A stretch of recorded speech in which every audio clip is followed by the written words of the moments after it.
అక్షౌహిణి అంటే ఏమిటి? రామాయణంలో సుగ్రీవుని సైన్యమెంత? మహాభారత యుద్ధంలో 18 అక్షౌహిణీల సైన్యం పాల్గొన్నదని మహాభారత గ్రంథం ఆధారంగా చెప్పవచ్చు. అసలు అక్షౌహిణి అంటే ఎంత సైన్యం? మహాభారతంలోని ప్రథమాశ్వాసంలో నన్నయ్య ఈ విధంగా తెలియజేశాడు.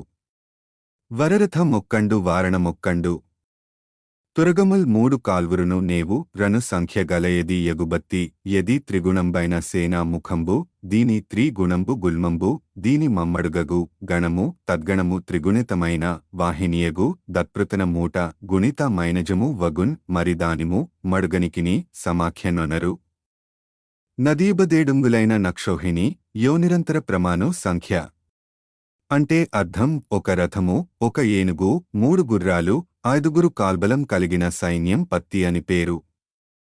దీనికి 3 రెట్లు సేనాముఖము అంటారు. సేనాముఖానికి 3 రెట్లు గుల్మం అంటారు. ఇందులో 9 రథాలు 9 ఏనుగులు 27 గుర్రాలు 45 మంది కాలిబంట్లు ఉంటారు.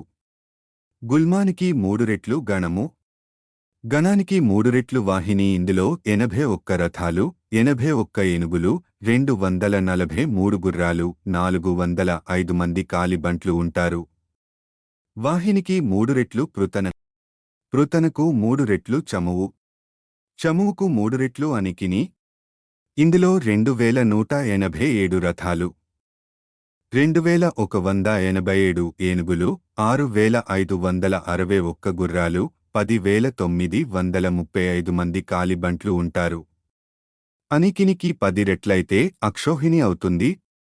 అక్షౌహిణిలో 21,870 రథాలు 21,870 ఏనుగులు 65,610 గుర్రాలు 1,09,350 మంది కాల్బలం ఉంటారు. ఇటువంటివి 18 అక్షౌహిణీలు కురుక్షేత్ర యుద్ధంలో పాల్గొన్నాయి. అంటే 3,93,660 రథాలు 3,93,660 ఏనుగులు 11,80,980 గుర్రాలు 19,68,300 కాల్బలం అన్నమాట. ఇక్కడ ఇంకొక విషయం గమనించాలి. ఒక్కొక్క రథంపై ఒక యుద్ధ వీరునితో పాటు ఒక సారథి కూడా ఉంటాడు. కావున అప్పుడు రథ బలం 7,87,320 అవుతుంది.